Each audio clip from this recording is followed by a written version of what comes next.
à tous. Ce soir, notre invité principal, c'est Christine Boutin. Bonsoir. Bonsoir Christine. Bonsoir. Alors, Christine, vous êtes ici ce soir parce que vous êtes ministre du Logement et je cherche un appartement bien situé dans le centre de Paris, pas cher. Vous avez un plan? Rien du tout. Non, rien du tout. Vous habitez où, vous? Moi, j'habite près de Rambouillet. Ah ouais, ça va. Alors, Christine, en P1, nous serons tous les deux. Oui. Nous parlerons de vous, de vos origines, de votre vie, de votre engagement catholique et de votre vernis à ongles noirs. Heureusement, il est noir, oui, effectivement. Mais qu'est-ce qui se passe, Christine? Vous êtes en train de virer gothique ou quoi? Peut-être. Bizarre quand même, hein? Votre truc, c'est plutôt les bandeaux en velours bleu marine quand même, normalement, non? J'ai jamais été comme ça. Ah jamais. ouais? Vous êtes confessé au moins, non? On n'a pas besoin, ça. Non, c'est Ça pas passe. nécessaire. Oui, ça Alors, en passe. P2, nous commenterons l'actualité de la semaine en compagnie d'Edoui Plenel, ex-Le Monde et patron du site internet Mediapart. Vous connaissez Edoui Plenel? Bien sûr, bien sûr. Faut faire attention, hein, faut pas le confondre avec Roselyne Bachelot, parce qu'ils ont de la moustache tous les deux. Et... Ah, vous n'êtes pas gentil du tout. On les confond des fois. Rosine, c'est ma copine. Ah oui? Alors, toujours en P2, nous rejoindra Bruno Solo, à l'affiche du film Le Séminaire, en compagnie de Yvan Le Bolloc. Mais Bruno viendra tout seul ce soir, parce que Yvan est interdit sur Canal, ils veulent plus le voir.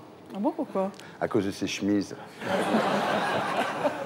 En P3, après le zapping et Guillon et avant le champion de l'actu, notre invité de 20h cette semaine sera l'homme du 20h de France 2, David Pujadas, pour son livre « Vous subissez des pressions dans les coulisses du 20h », publié chez Flammarion. Voilà. Alors, David Pujadas nous parlera également de l'interview de Nicolas Sarkozy à l'Élysée la semaine dernière. C'est celui qui s'en est le mieux sorti. Vous ne trouvez pas, Pujadas? Les journalistes n'étaient pas très présents. Et David Pujadas, oui, c'est bien sorti, oui. Il s'en est tellement bien sorti face à Sarkozy que c'est pas sûr qu'il soit là la semaine prochaine. On verra, on verra. L'émission s'appelle Salut les terriens et l'orchestre Les Créments de Fortune.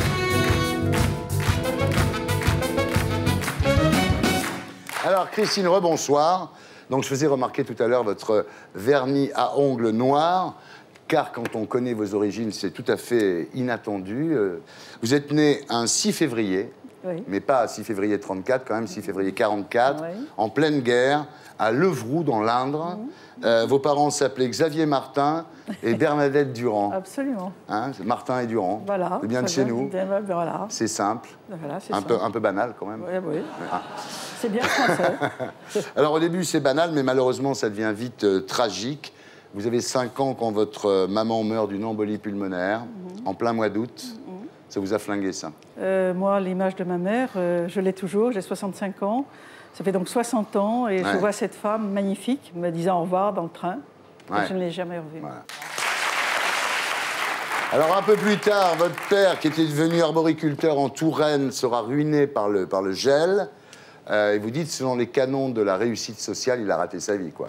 En fait, mon père a connu le chômage à une période où on était en plein dans les Glorieuses, où tout le monde Ouais. travaillait. Et c'était pas facile d'avoir un père chômeur dans cette période-là.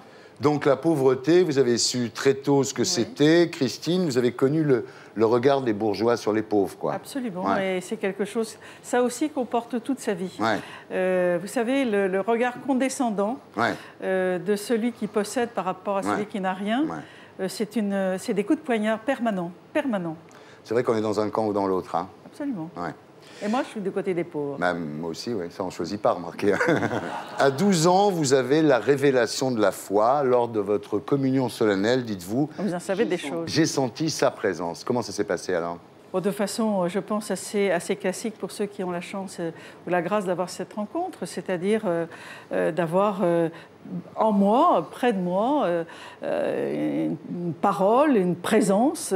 Vous n'entendez pas une voix qui vous parle quand même? Je ne suis pas Jeanne d'Arc, non, non. non, non. Alors, vous faites des études à Tours et à Paris, premier boulot, CNRS, Crédit Agricole, et en 1977, vous vous lancez dans la politique, un peu par hasard, et surtout pour accomplir des ambitions manqué de votre père, en fait? Mais je n'avais pas envie de faire la politique, je voulais servir. Servir mes concitoyens, ça me plaisait. Je suis devenue conseillère municipale en 77, maire tout de suite. Ouais, je suis devenue ça a très bien marché. Hein. Ouais. Vous aviez 35 ans à l'époque. Et vous dites, j'étais en pleine maturité, en pleine beauté. Oui, c'est vrai. J'aimais porter des petits caleçons serrés. C'est pour ça que vous voyez que mes doigts noirs, ça n'a rien de surprenant. Ah, vous avez toujours été une allumeuse, Christine. Demandez à mon mari et aux autres. Oui. Non, mais je sais que vous aimez bien le sexe, vous me l'avez dit. Vous me l'avez dit dans une interview. Il n'y a pas de honte à ça. Je pense que c'est tout à fait naturel on et normal. Peut être catholique, aimer le sexe. Les catholiques aiment la vie. Voilà. C'est tout. Et dès lors, votre combat politique va être la défense et la promotion des dogmes du catholicisme. Non, alors, non. Ah non, non. Quoi? Non. Le refus de l'avortement, c'est aussi l'Église catholique. Il n'y a pas que l'Église catholique. Bien sûr, le refus de l'euthanasie aussi. Oui, mais il n'y a pas que l'Église catholique. Le refus refus de l'homosexualité aussi. Il n'y a pas que l'Église catholique. Vous êtes quand même en ligne avec les dogmes du catholicisme, quand même. Oui, mais il n'y a pas que les catholiques qui partagent ces dogmes-là. Non, bien sûr, mais enfin, disons que les catholiques, c'est quand même leur truc, ça. Bon, enfin, on veut peut-être les enfermer là-dedans, mais ils sont capables d'autre chose aussi. Alors, tout le monde se souvient, Christine, de votre baroud d'honneur à la tribune de l'Assemblée nationale, une Bible à la main. Non. Ouais, je sais, vous allez dire que c'est le code de l'Assemblée. Mais oui, ça y est, au moins vous le savez. Je le sais. Ça, c'est bien. Mais j'en suis pas sûr. Ça, c'est certain. Alors, à l'époque, Lionel Jospin, Premier ministre, parle de vous en disant que vous êtes marginale et outrancière. Oui, ça m'a beaucoup blessée. Vous avez pleuré? Oui, ça a été pour moi une insulte à mon honneur. Oui, vraiment, je l'ai vécu très mal. Alors, le lendemain, dites-vous, vous avez reçu un bouquet d'une personne haut placée. Un jour, je vous raconte. Non, pas un jour.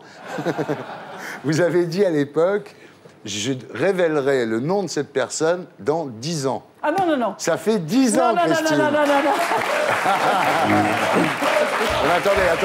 Attendez. Qu'est-ce qui vous empêche de le dire, au fond? Après le bouquet de fleurs, il s'est passé des trucs? Oui, mais c'est presque un fait de société. C'est vraiment une belle affaire. Est-ce que c'est Laurent Fabius? Vous verrez. Jacques Chirac? Mais dites, vous verrez, je serai mort, peut-être. Bah, moi aussi. Mais si je meurs avant vous, je ne le saurai jamais, alors. Vous serez là-haut, au ciel. Oui. On va se retrouver là-haut, vous pensez? C'est sûr. Ça va être cool. Moi, dis donc. Alors, en fait, sur cette histoire de Pax, la droite vous a envoyé au charbon, en fait, et vous a laissé tomber en race campagne. C'est-à-dire qu'il n'y avait plus personne, quoi. Absolument. Ouais. C'est vraiment des PD, non? Et c'est vrai que j'ai été lâchée, oui, c'est vrai. Vous êtes toujours contre? Ah non, j'ai pas à juger. On nous disait que c'était demandé par les homosexuels. Aujourd'hui, on s'aperçoit que 90% des Pax sont hétérosexuels. Donc, c'est pas du tout une demande de la communauté homosexuelle. Il y a très peu d'homosexuels qui se paxent. Ils n'ont pas envie, ils veulent pas. Voilà. C'est simplement la traduction de la difficulté à s'engager aujourd'hui. C'est vrai. Alors, c'est un moyen d'avantage, cette histoire. C'est que vous êtes beaucoup vu dans les médias. Vous n'êtes pas du tout aimé, en fait, et vous avez perdu 15 kilos, vous êtes fait couper les cheveux. Ils ont au moins servi à ça, cette histoire. C'est-à-dire qu'en fait, c'est les Guignols qui m'ont aidé. Les Guignols n'ont pas l'habitude de représenter leurs marionnettes par des animaux. Oui. Moi, ils avaient choisi un animal, et pour me représenter, ils avaient choisi une truie. Oh non! Ah si! Alors ça, je me suis dit, c'est pas possible. Alors, ils sont pas sympas, mais si je leur ai inspiré ça, c'est qu'il faut que je fasse quelque chose, toi, ma petite Christine. Tu dois te remettre en cause. Donc, tu vas maigrir de 10 kilos, tu vas te couper les cheveux. Ouais, voilà. Enfin, 15 kilos, donc, Christine. Merci 15 kilos. Et depuis, c'est le bonheur, hein. Depuis... Vous chopez à donf, là, non? Bien, donc aujourd'hui, vous êtes présidente du Forum des Républicains sociaux, qui est la composante, disons, catholicisme social de l'UMP. C'est un peu ce que vous appelez la droite humaine, quoi. Quelle est la place de l'homme? Est-ce que l'homme est l'alpha et l'oméga de toutes nos décisions, ou est-ce qu'au contraire, l'homme est la variable? C'est l'argent qui est l'alpha et l'oméga. Absolument. Et moi, je ne veux pas de ça. Et alors, la droite inhumaine, c'est qui? Sarkozy? Non, je ne crois pas, justement. Franchement, je ne le pense pas. Alors, vous êtes une ministre du Logement heureuse, puisque votre loi vient d'être voté par l'Assemblée nationale après le Sénat qu'il avait voté à l'automne, sans problème. Sans aucun problème, bien sûr. Faites pas d'histoire, vous, au moins, hein. Vous mettez pas les gens dans la rue. Hein. Bah, écoutez, moi, c'est pas comme les autres. Hein. Non, mais c'est une loi de réforme importante qui, je pense, va débloquer et va permettre de construire davantage de logements. Et Dieu sait si la France en a besoin. Ça vous gêne pas que Sarkozy, à Neuilly, ça soit la ville de France où il y a le moins de logements sociaux? Parlez-moi pas toujours de Neuilly. Ah bah oui, alors que la loi impose 20% par ville. Mais c'est pas toujours facile. Non, mais Neuilly, c'est 2,6 quand même, Christine. Mais oui, mais peut-être. Mais ils vont faire des efforts. Ils sont en train de faire des efforts. Et les 20%, c'est en 2020. Alors, on regarde par rapport... Mais oui, c'est pas aujourd'hui. C'est en 2000. Mais pour toutes les communes, c'est comme ça. Bon, on s'en fout. Mais non, mais pas du tout. Parce qu'ils ont des amendes. Ils préfèrent payer. Non. C'est comme les indulgences ou le droit à polluer, ça, vous savez bien. Les gens préfèrent payer. Non. Alors, ceci étant, votre loi est passée, tout va bien. Mais quand même, à l'UMP, vous êtes un peu marginalisé. Hein. Vous pensiez être nommé vice-président auprès de Xavier Bertrand. Oui, ça, j'ai pas apprécié. J'ai pas du tout apprécié. Vous représentez 17% de l'UMP. Non, d'influence. Et on vous donne rien. Mais je suis conseiller politique. Oui, alors, conseiller politique, qu'est-ce que ça veut dire, rien. Thierry? Si, ça veut dire conseiller. Ça veut dire parler. Voilà. Ça veut dire parole libre. Oh là là. Voilà. Et donc, je vais pouvoir dire des choses. Hein? Voilà. C'est pour ça que vous avez dit, je vais mordre. Oui, et c'est pour ça que j'ai les ongles noirs. Ah. Diabolique. Alors, comment ça va au gouvernement? Parce que l'année dernière, vous avez eu peur qu'on mette Hirsch à votre place, quand même, non? Christine. Martin Hirsch. Christine, dites-moi la vérité. Vous savez que je le sais. Mais Martin est un collègue très, très sympathique, mais c'est vrai qu'il regarde un petit peu partout. C'est vrai. Voilà. C'est normal, hein. Voilà. Emmaüs, ils cherchent s'il n'y a pas des trucs à ramasser à droite à gauche. Après, ils les revendent, hein, vous savez. Voilà. Christine, aujourd'hui, c'est la Saint-Valentin. Oui. Vous faites quoi ce soir? J'avais prévu un dîner avec du jazz, avec mon mari. Ouais. Et figurez-vous que j'ai mes enfants qui ont des petits-enfants qui veulent fêter la Saint-Valentin, qui m'ont demandé de garder les enfants. Oh, donc je vais garder mes petits-enfants. C'est moins fun, mais c'est bien pour moi. À quoi ça sert les dessous sexy, le vernis noir et tout? Et nous recevons Edoui Plenel et Bruno Solo. Bonsoir. Vous connaissez Christine Boutin? Par la télévision. Par la télévision. Et vous? Tout comme. Tout comme. Bah, vous allez voir. Quelqu'un qui mérite d'être connu, hein, ma Christine? Sans doute, si vous m'avez invité. Alors, Edoui Plenel, rebonsoir. Donc, ancien directeur de la rédaction du journal Le Monde. On vous doit d'avoir révélé des affaires d'État, comme le Rainbow Warrior, les Irlandais de Vincennes. Vous avez été mis sur écoute par François Mitterrand. Mais surtout, vous êtes lauréat 2009 du prix Saddam Hussein de la plus belle moustache. La moustache, c'est le dernier vestige de votre époque LCR, c'est ça, non? Non, c'est la moustache, comme ça. Vous savez que ça revient, hein? C'est le propre de toutes les avant-gardes journalistiques, artistiques, Ah oui. c'est qu'elles indiquent une tendance pour demain, pour après-demain. Ah ouais, vous me scotchez. Vous verrez, vous y Quand viendrez. je vois Brad Pitt avec sa moustache, je dis merde, c'est Plenel qui avait raison. Ah, putain. Alors, vous êtes cofondateur et président de Mediapart, donc un journal numérique payant sur le net. De toute façon, c'est l'avenir. Oui, bien sûr. Bah le oui, numérique, c'est la réinvention du journalisme. C'est surtout une nouvelle relation entre les journalistes et les lecteurs, parce qu'il y avait une crise de confiance quand même. Ouais. Donc du coup, là, on rend des comptes, ils nous interpellent, ils contribuent, ils nous critiquent, on discute. Et puis, c'est aussi, notre modèle est mixte en fait, hein. Il y a un club où vous pouvez contribuer. Si vous avez payé, vous pouvez contribuer. Aujourd'hui, on approche des 500 000 visiteurs uniques, hein, à Mediapart. Nous, on est les premiers à avoir dit... L'information de qualité, ça a une valeur. Bah oui. Bien sûr, moins cher que la presse actuelle, parce qu'il faut répercuter. Il n'y a pas de papier, il n'y a pas d'impression, il n'y a pas de distribution. Donc il y a trois coûts qui sont supprimés. Donc c'est moins cher. Mais c'est un prix. Quand on a posé ça il y a un an, on a dit, on était à contre-courant. Tout le monde dit, il n'y a qu'un seul modèle, c'est la gratuité. Or, la gratuité, attention, elle détruit de la valeur. C'est une logique d'audience, de masse, de foule. Donc, c'est l'instantanéité, c'est le flux, c'est tout se ressemble, tout est pareil. Si on veut faire de la qualité, eh bien, il faut faire de la différence, faire de la diversité. Eh bien, ça a un coût. Le prix de l'indépendance, au fond. Est-ce que vous avez ces affreuses bannières qui clignotent Non, il n'y a rien de Oh là là, tout c'est insupportable, parce que c'est gratuit, mais c'est pénible. Nos pubs, nos logos. Si vous payez, il n'y a pas de pub, il n'y a pas de logo. Putain, on va payer. Alors. Ça coûte combien de s'abonner à 9 € par mois. J'en viens à votre moustache, là. N'hésitez pas. Non, mais on va faire un moustache quiz.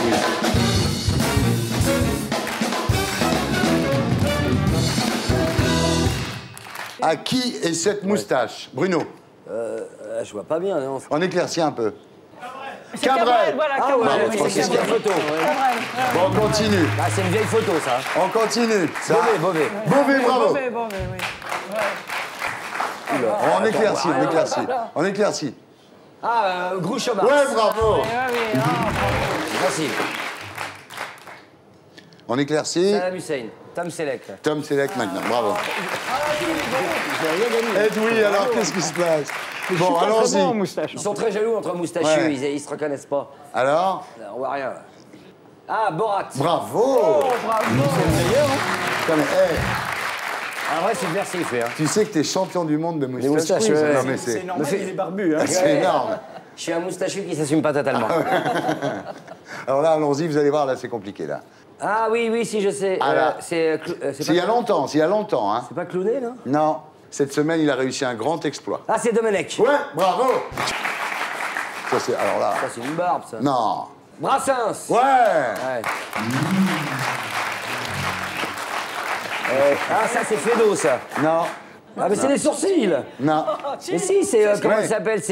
C'est Frida Kahlo. Bravo, putain. mais- Mais alors, attends, ouais, c'est dégueulasse de dire une moustache. C'est ses sourcils, enfin... Mais elle mince. avait une moustache aussi, Frida Kahlo, c'est vrai. Ah. Ah, c'est du PNL. Et voilà. Vous l'avez pas reconnu? Bon, on continue. Vous n'êtes pas Narcisse, hein? Che Guevara. Oh là là. Ah, c'est Non, c'est les Dupont. Ouais. Ah, j'ai repéré à cause du chapeau, là. Errol Flynn, non? Non. Ah non, Clark Gable. Oh là là. Tu es impressionnant, hein. Ou alors, enfin, quand même. Vous me laissez jouer seul, là, c'est pas facile. Ah non, pas du tout. Non, non, continue, là, il en reste deux, là. J'étais physio en boîte. Vas-y. C'est une fille, ça? Non, c'est Non, terrible ce que c'est vous pas avez une testé. fille. C'est terrible ce que vous avez testé. C'est Roselyne Bachelot. Non, on éclaircit. Qui c'est ça? Ah non, c'est pas une Ah, Jean Rochefort. Bah voilà. Jean Rochefort. Et pour finir, on éclaircit un peu. Ah, Freddy Mercury. Ouais, bravo. Un big up pour Bruno Solo, bravo.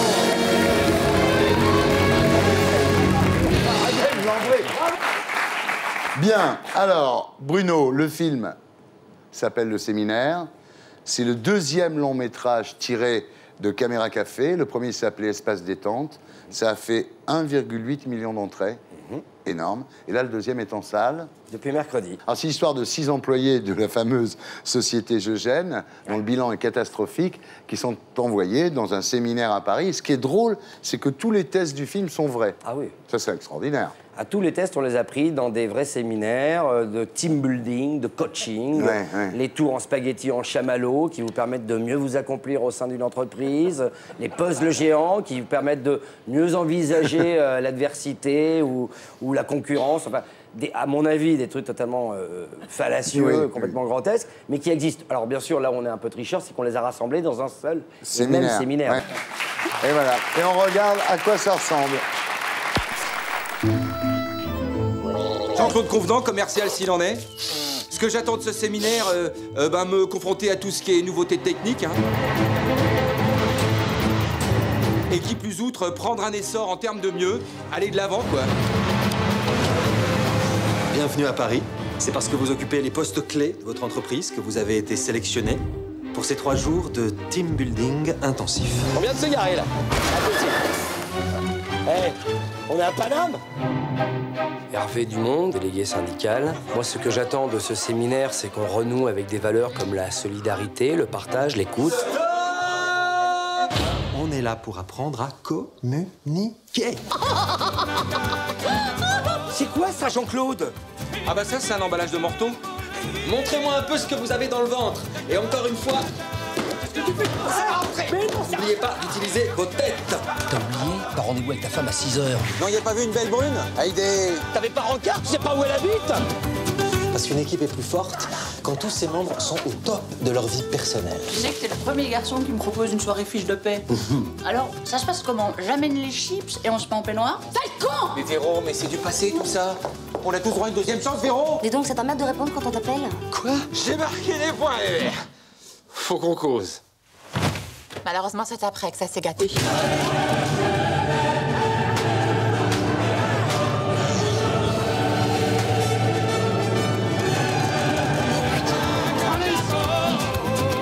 Ah, donnez-moi mon furet.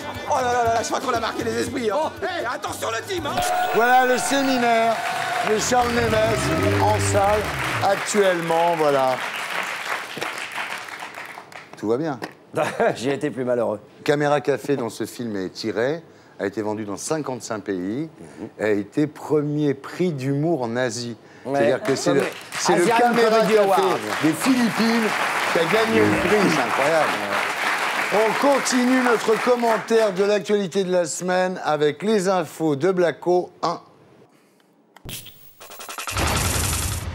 Sarko n'a même pas atteint la moitié de son mandat que déjà il commence à chouiner. Mon métier est très difficile. Oh, bah le pauvre choupinou. Mais le pire, c'est que plus il parle, moins on y croit. Une majorité de Français n'a pas été convaincue par son dernier show télé. Un chiffre inconcevable pour Frédéric Lefebvre, toujours 100% d'accord avec son président. C'est clair. Du coup, il porte plainte devant la commission des sondages pour contester le chiffre. Mon pauvre Fredo, ça va te faire du boulot si tu portes plainte à chaque fois que ton chouchou baisse dans les sondages. 4 points de popularité en moins dans le Nouvel Obs, 10 points de confiance en moins dans le Point. Oh, c'est tellement dur d'être président que Sarko n'est pas sûr de se représenter en 2012. Est-ce qu'il reste un doute dans votre esprit lorsque vous pensez à 2012 sur l'idée de vous représenter à la présidentielle? Oh que oui. Oh que oui. Ben en même temps, si c'est pour raconter des bobards pareils, faut pas qu'il s'étonne qu'on le croit plus. En France, l'hiver n'en finit pas. C'est la tempête, les gens font la gueule. Bref, quand on a les moyens, l'idéal c'est de se payer quelques jours aux Antilles. Notre président, lui, il a les moyens, mais ce qui lui manque, ça serait plutôt le courage. En même temps, on peut pas lui en vouloir de se dégonfler. Vu comme les Antillais sont remontés, c'était quand même plus peinard de partir à Bagdad. Là, au moins, on est sûr d'être bien reçu. Tandis que la Guadeloupe, c'est une terre de révolte. En métropole, on a oublié, mais en mai 67, l'île a connu des émeutes qui ont fait 87 morts et qui furent le prélude aux émeutes de mai 68. Quand ça chauffe à la Guadeloupe, un an plus tard, ça pète en métropole. Alors c'est vrai que c'est plus facile de se planter derrière ce pauvre Gégaud, mais à un moment, il va bien falloir que Sarko s'en occupe, puisque c'est le président de tous les Français. Mon métier est très difficile. Voilà, c'était les infos de Blacko 1, mise en image de Julien Grave, voilà. Alors, voyage à Bagdad, évidemment, c'est moins dangereux que la Guadeloupe, comme dit Blakowski. Visite surprise, comme ça les mecs n'ont pas le temps d'enlever leurs chaussures à Bagdad, pour les foutre dans la gueule. Voilà. Vous pouvez pas marrer, vous, ça? Non, mais la situation est quand même... on est dans une situation difficile. Oui. Et je pense qu'on a plutôt intérêt à se serrer les coudes. Bah oui, d'accord. Enfin, se serrer les coudes, ça ne veut pas dire accepter tout ce que dit ou fait Sarkozy. Hein. Il faut laisser le temps de voir les résultats. Moi, je pense qu'on a un président de la République qui est très présent. Certains lui reprochent d'être si présent. L'agitation, c'est pas l'action. C'est pas parce qu'il en fait des tonnes qu'il fait quelque chose. Moi, je vais prendre une image. Quand il y a une tempête, comment se comporte le capitaine? Et on peut comparer d'ailleurs Obama et Sarko de ce point de vue. Imaginez, dans une tempête, un capitaine qui ne parle que de lui. Il doit penser aux autres, doit penser à l'équipage, qui, vous êtes bien placé pour le savoir, n'arrête pas d'engueuler son équipage, n'arrête pas de le bousculer, n'arrête pas de le discuter, qui, en pleine tempête, change de cap tout le temps. Bagdad au lieu de la Guadeloupe, il oublie les questions. Non, mais c'était pas facile. Sérieux. Bagdad, c'était pour des raisons de sécurité. Mais Bagdad, ça n'avait aucune urgence, ça n'avait aucune importance. Ce n'est qu'il aille dans des départements français, comme Obama a été dans l'Indiana, voir les chômeurs. Je continue. Dans un bateau, le type qui s'occupe d'abord des premières classes alors que ça tangue, il oublie ceux qui sont sur le pont, il oublie les deuxièmes, les troisièmes. Les bateaux de sauvetage. Je l'ai vu, ce film, c'est le Titanic. C'est le Titanic. Ah oui, et vous ne croyez pas si bien dire. Et vous ne croyez pas si bien dire. Parce que ce que j'allais dire, c'est que le capitaine, en plus, il n'a pas vu venir L'iceberg. Qui a vu venir cet iceberg? Personne au monde. Et Nicolas Sarkozy a eu au moins l'intelligence et l'intuition de prendre... regardez le plan de relance. On est le premier pays en Europe à avoir mis en place le plan de relance. Les Américains ne l'ont pas fait encore. Et personne n'avait anticipé cette réalité-là. Les près de 800 milliards de dollars de M. Obama, c'est 5,7% du PIB américain. Plus que n'était le plan Marshall en 1947. Nous, on est en Europe à se battre pour 1,5%. La présidence tchèque est en train de faire une leçon à la France parce que quand je vous disais, il faut se serrer les coudes. Oui. C'est exactement l'inverse, la pédagogie, très peu chrétienne de ce point de vue, de notre président Sarkozy. Regardez l'Europe. L'Europe, on est devant une crise mondiale. On ne va pas la résoudre tout seul. On ne va pas la résoudre en étant barricadé. Prenez le plan sur l'automobile. Il est franco-français, il n'est pas européen, ça voulait dire. Ouais. Il considère que délocaliser, entre guillemets, en Tchéquie, c'est comme délocaliser dans les pays du Sud. Alors que c'est l'Europe. Ouais. Donc tout ça, ce sont des vases communicants. Quand j'entends ce que vous dites par rapport à la volonté du président de faire en sorte que nous puissions garder nos emplois sur notre territoire. Alors on peut le voir de deux façons, comme vous l'avez vu, ou alors au contraire, on peut le dire, mais il faut préserver l'emploi des personnes qui sont sur le territoire français. Et il est bien évident que les personnes qui travaillent dans ces entreprises d'automobiles sont très inquiètes de savoir si leurs entreprises vont être délocalisées. Donc, quand le président de la République protège les emplois sur le territoire français, il protège les hommes et les femmes qui sont actuellement en train de travailler. Mais il y a deux temps. Il y a le temps de l'immédiateté, les gens qui sont au travail et qui vont se trouver au chômage. Et puis, il y a la réponse qu'il faut donner à la crise. Je voudrais dire une deuxième chose. Vous savez très bien que je ne suis pas une groupie sarkozyste. Vous le savez, non, c'est bien, oui. Vous le savez. Bon. Mais moi, ce que je peux vous dire, c'est que le président de la République est un homme qui m'épate, parce qu'au niveau de son analyse politique, nationale et internationale, vraiment, il a des leçons à nous donner à tous. Madame Boutin, le problème, justement, c'est, dans un moment comme celui-là, c'est est-ce qu'on peut dire tout dépend de l'analyse d'un seul homme? Non, mais c'est le nous qui est important. Yes, we can. Et là, on a quelqu'un qui prétend tout faire. Vous rappelez-vous sa précédente intervention à la télé, il a dit « j'ai été élu pour m'occuper de tout ». Et aujourd'hui, il s'étonne qu'on lui demande des comptes. Pourquoi les chercheurs? Pourquoi les universitaires? Pourquoi les enseignants? Pourquoi, au fond, l'intelligence française manifeste? À cause d'une façon de gouverner. D'une façon de gouverner qui, en temps de crise, n'écoute pas, n'entend pas, prétend trancher, prétend dire, humilie les ministres. Excusez-moi, depuis quand a-t-on vu un président de la République sur la question des salaires et des revendications syndicales et de l'imposition? Oubliez le Parlement, c'est sa prérogative, donner rendez-vous aux partenaires sociaux à l'Élysée, oubliant le gouvernement, oubliant les ministres, oubliant les corps intermédiaires. Et c'est que le quinquennat... Bien sûr, le quinquennat a complètement changé. Les Français n'ont pas voté pour ça.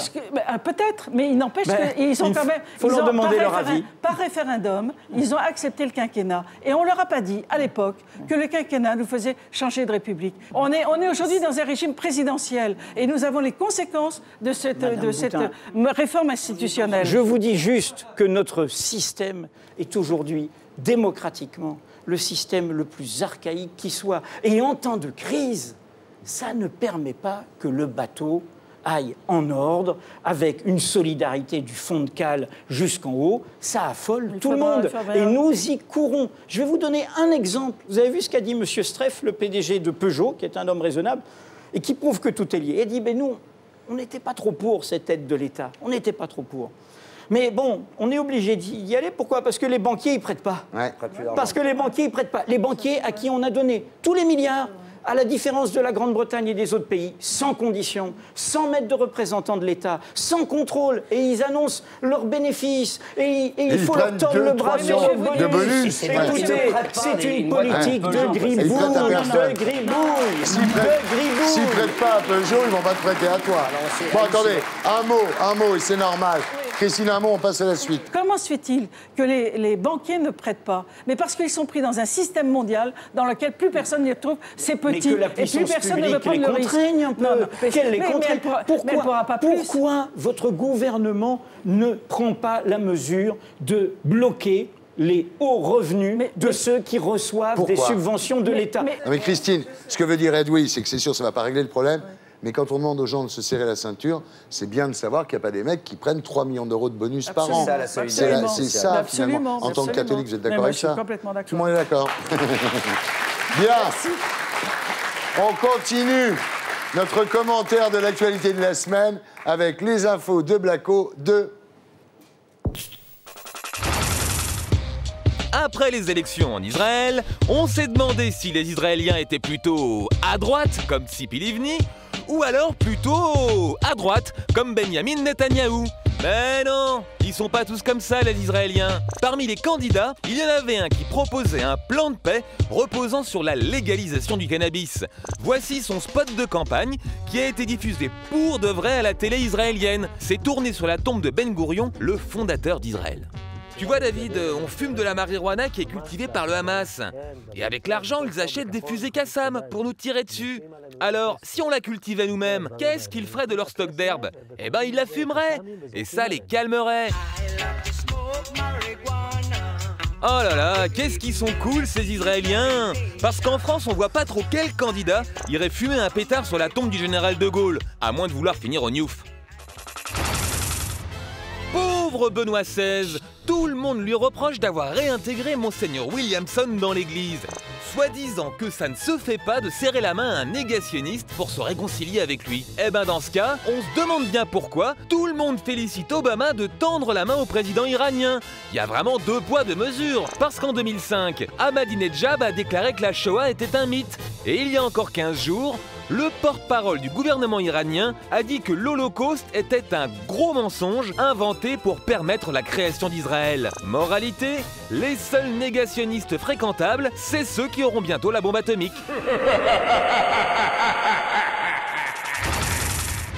Non mais quelle bande de sales petits snobinards prétentieux au César. Alors que la France entière a adoré Bienvenue chez les Ch'tis, le film n'a eu qu'une seule nomination. Ça c'est parce que ses collègues du cinéma, ils sont tous jaloux de son talent. Alors forcément, Danny a beau être super sympa, c'est normal qu'il boycotte la cérémonie. Quand un produit se vend mieux que les autres, c'est bien la preuve qu'il est meilleur.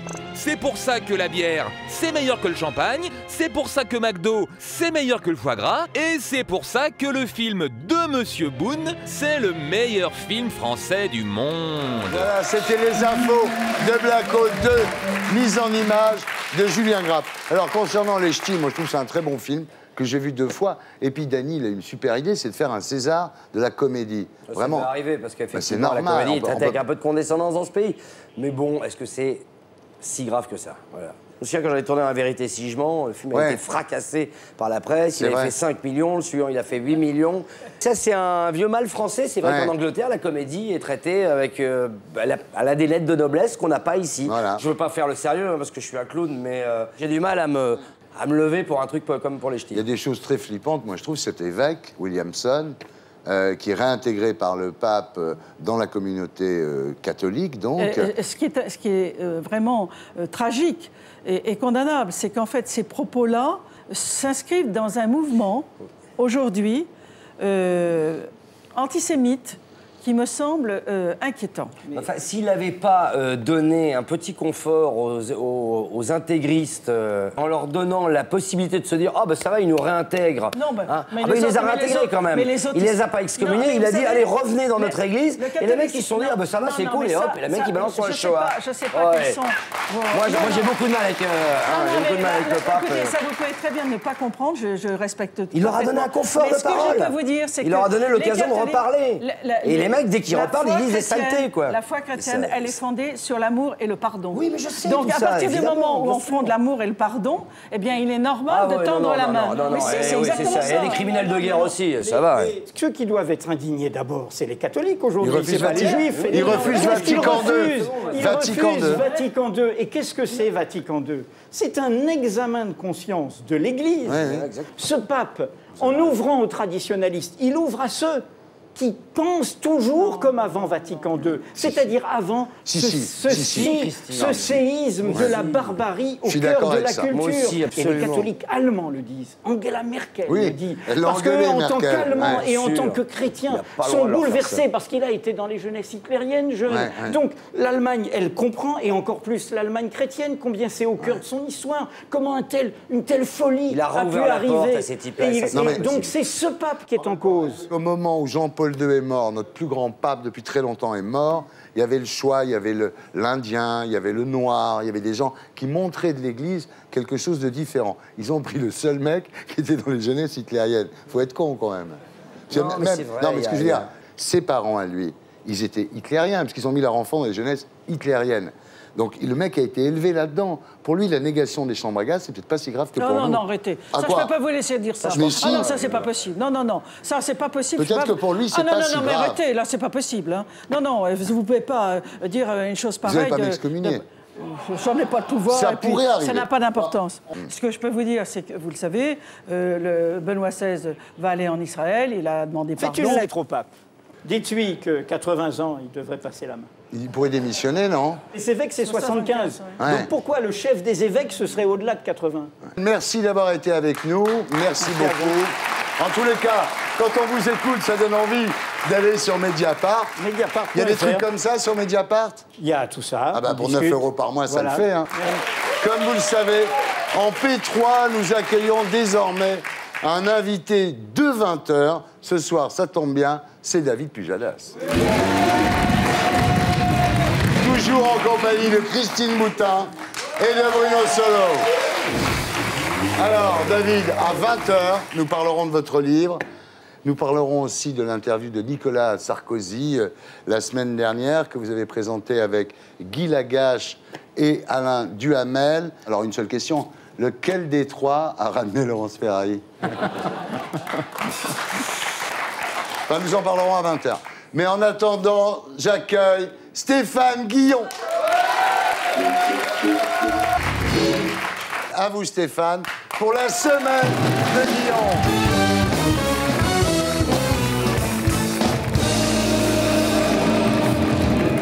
Martine Aubry dans VSD. Avec elle, ça pète, ça gueule, ça rit. Alors, c'est notre jeu de la semaine. Qui pète, qui gueule, qui rit. Celui qui rit, visiblement, c'est Benoît Hamon. Celui qui fait la gueule et qui a l'air un peu incommodé, c'est Harlem Désir. Eh ben, bravo Martine. Après avoir été chahuté par des pauvres à Saint-Lô, Vesoul et Strasbourg, Nicolas Sarkozy a été très bien accueilli par des riches à Kuwait City. Vous voyez, M. Ardesson, quand ça se passe bien, il n'y a pas de barrière de sécurité. Ce sont des gens qui, en moyenne, gagnent 10 millions d'euros par an, qui sont bien élevés et beaucoup moins chiants que les pauvres. Voilà.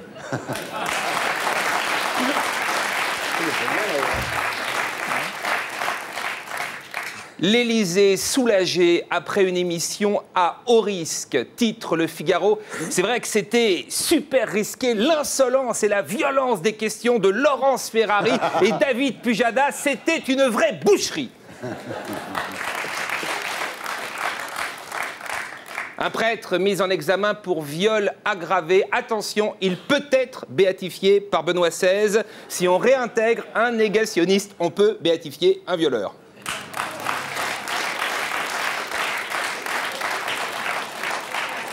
Tu vas nous la tuer, là. Je pense que vous avez bien commencé quand même, non? Ouais. Médecine, un lien entre cannabis et cancer du testicule a été établi. On pense très fort à Doc Gynéco. Le deuxième salon de la télé a été annulé à cause de la crise. C'est con, il y avait plein de stands différents cette année. Il y avait le stand humiliation avec Zemmour et Éric Nolot. T'amènes un truc auquel tu tiens et il chie dessus. Il y avait le stand on les voit plus et on s'en passe très bien avec Stéphane Bern et Marc-Olivier Fogiel. Le stand psychiatrie avec Jean-Luc Delarue et William Lémergie. Là, faut faire gaffe, à n'importe quel moment, ils peuvent te mettre un pain dans la gueule ou plaisanter sur la grosseur de tes seins, de ta bite, c'est très risqué. Et enfin, le stand langue de pute où je devais présenter ma nouvelle élève, Daniela Lombroso, qui s'améliore chaque jour. L'élève dépasse le maître. Michel Drucker est apparu sans béquille, titre Le Parisien, son ménisque va mieux. En revanche, rien sur le contrôle de prostate annuel de Michel. On aimerait bien que les journalistes du Parisien fassent leur boulot. Brigitte Bardot accuse Nicolas Sarkozy de ne pas tenir ses promesses concernant la sauvegarde des bébés phoques. Bah, il a fait le même coup qu'à Gandrange. Hein. Il s'est rendu sur la banquise et il les a baratinés. Écoutez-moi bien, mes petits phoques. Je trouve inadmissible que sous prétexte que des poufs veulent porter des manteaux de fourrure, on vous dépèce vivant avec un couteau.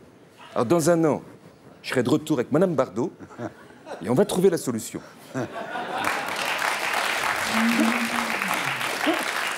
On termine par un anniversaire. Barbie fête ses 50 ans.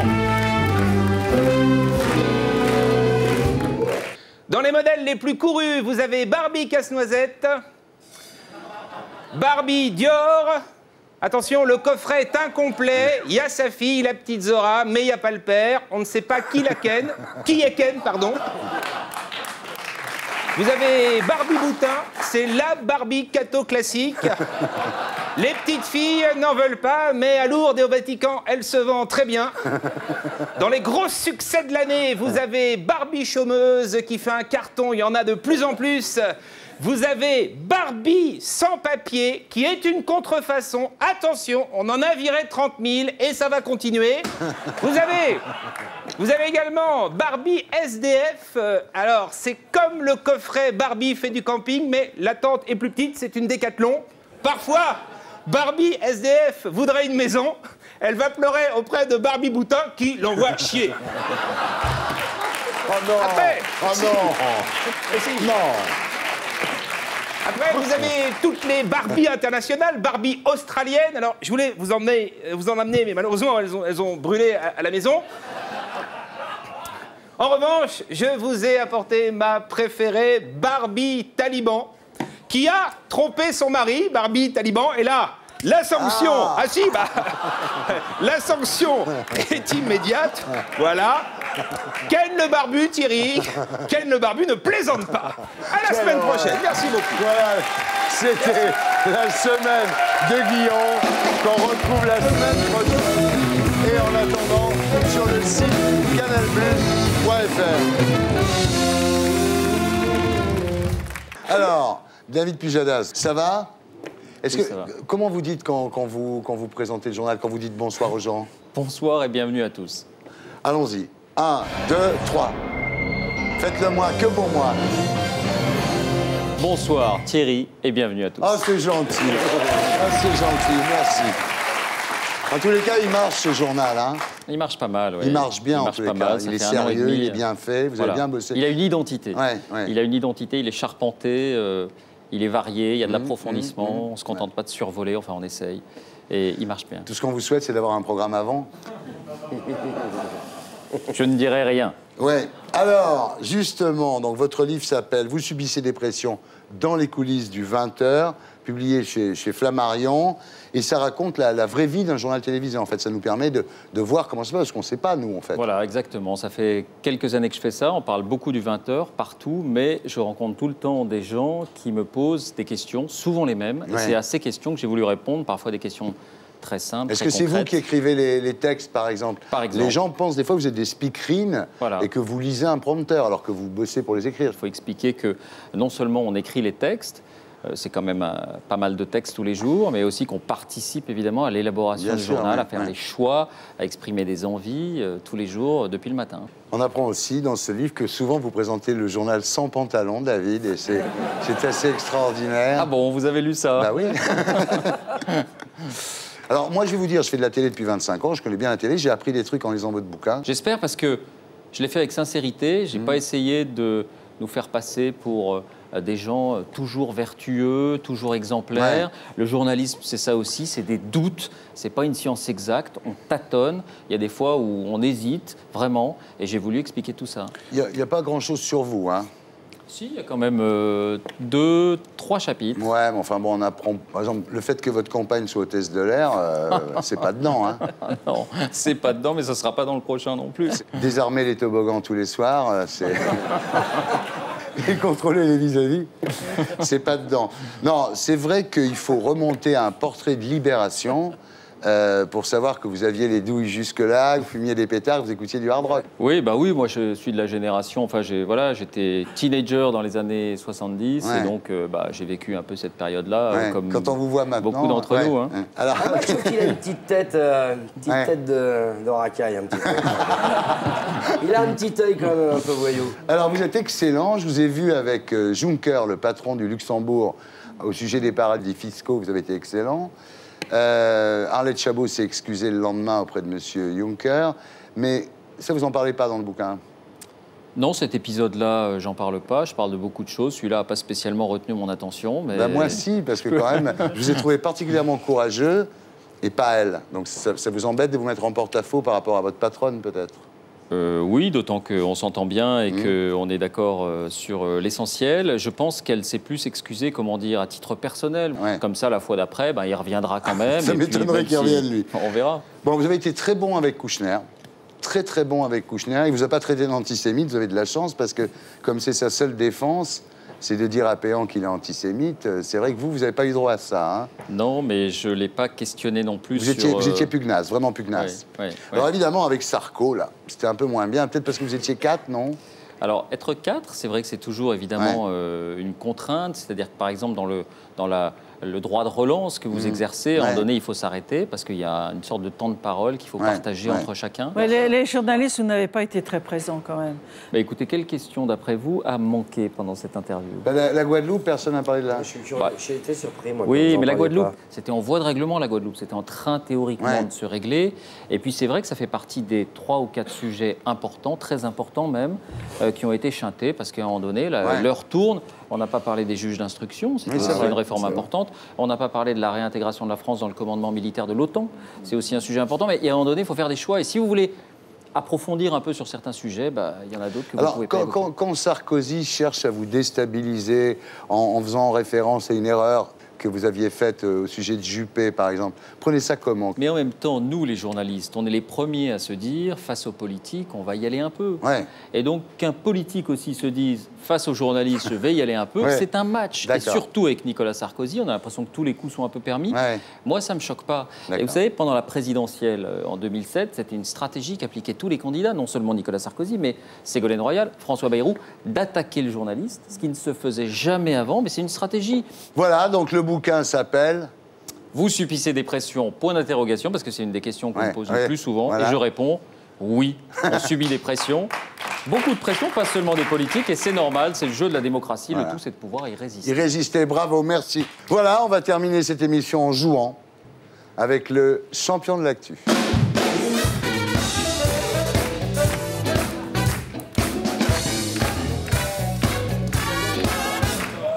Qui a dit, si mon nom circule pour un débat face à Sarkozy, je ne dirai plus non? Jean-Michel Apathy, Guillaume Durand, Carl Zéro, Jean-Luc Delarue ou Coé? Carl Zéro. Non. Coé. Oui, bravo. Mais c'est au hasard ou... Un peu, mais j'imagine un peu le profil de celui qui peut dire ça, à mon avis. Voilà. Ça veut donc dire qu'il a déjà refusé 2 fois. Hein. Qu'a réellement déclaré Nicolas Sarkozy? Attention. Quand on voit la situation au Royaume-Uni, on n'a pas envie de leur ressembler. Vous, les Britanniques, vous êtes devenus pour nous un modèle, une référence, ou aucune des deux, ou les deux. Ça les ressemblerait bien d'avoir dit les deux, Les deux. Les deux, non. Je l'ai dit avant, hein. Ah, pardon, oui. C'est Christine qui a marqué les deux. La première dans Face à la crise, et la deuxième à la Chambre des Lords, voilà. Et alors, ça, qu'est-ce que vous en dites, Christine? Rien. Vous faites bien. Qui a dit? Je ne comprends pas ce que je viens faire dans le conflit israélo-palestinien. Mahmoud Abbas, Shimon Peres, l'ONU, Elie Semoun, Barack Obama ou Arthur. Arthur. Bravo. Donc là, vous marquez un point chacun dans une tribune publiée dans Le Monde. Voilà. De qui parlait Nicolas Sarkozy quand il a demandé à Carla Bruni « Mais comment as-tu pu vivre aussi longtemps avec un type ayant des mollets aussi ridicules ?» Arnaud Klarsfeld, Luc Ferry, Laurent Fabius, Mick Jagger ou Eric Clapton? Moi, je me dis Joker. Joker pour vous? Ouais. Mick Jagger? Oui. Bon. Dans le livre de Séguéla. Il est bizarre, votre patron, quand même. Quoi. Il est un peu à nous tous, hein. Qui a déclaré « Ma femme a un petit vieux dans son lit. Le problème n'est pas que ce soit un petit vieux. Le problème, c'est que le petit vieux, c'est moi. » Ça, je sais ça. Johnny Hallyday, Jacques Séguéla, Paul McCartney. Séguéla. Bravo. Sauf que c'est un homard.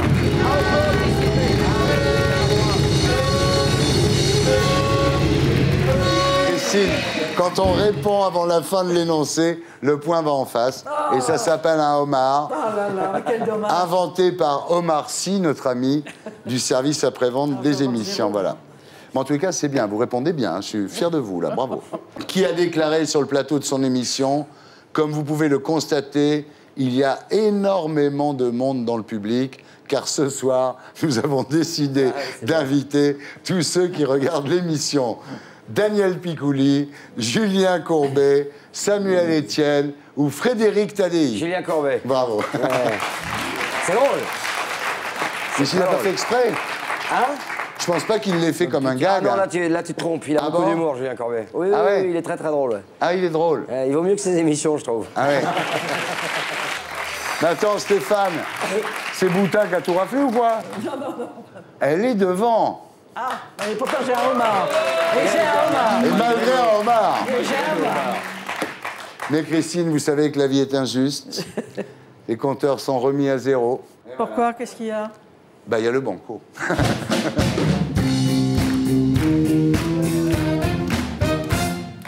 Alors, une nouvelle Barbie vient de sortir à l'occasion des 50 ans de Barbie. C'est Barbie chômeuse, Barbie obèse, Barbie Carla Bruni, Barbie Angela Merkel, Barbie Michelle Obama ou Barbie Amanda Lear.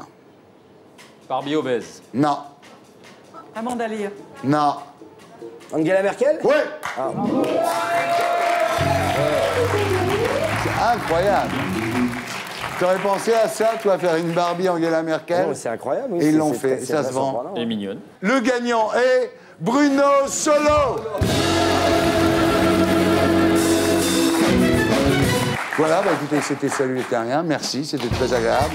Avec Christine Boutin, ministre du Logement, mesdames, messieurs, Edoui Plenel pour le site mediapart.fr, que je vous conseille, Bruno Solo pour le séminaire de Charles Nemeth en compagnie d'Yvan Le Bolloc, qu'on embrasse, et puis président d'honneur du Festival d'humour Paris fait sa comédie du 25 mars au 4 avril, David Pujadas pour Vous subissez des pressions chez Flammarion.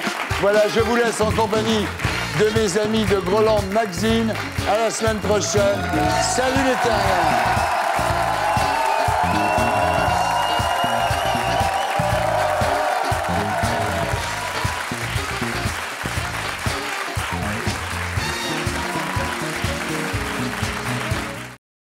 Et pour être sûr de ne rien rater de Inarditube, abonnez-vous et mettez un pouce bleu.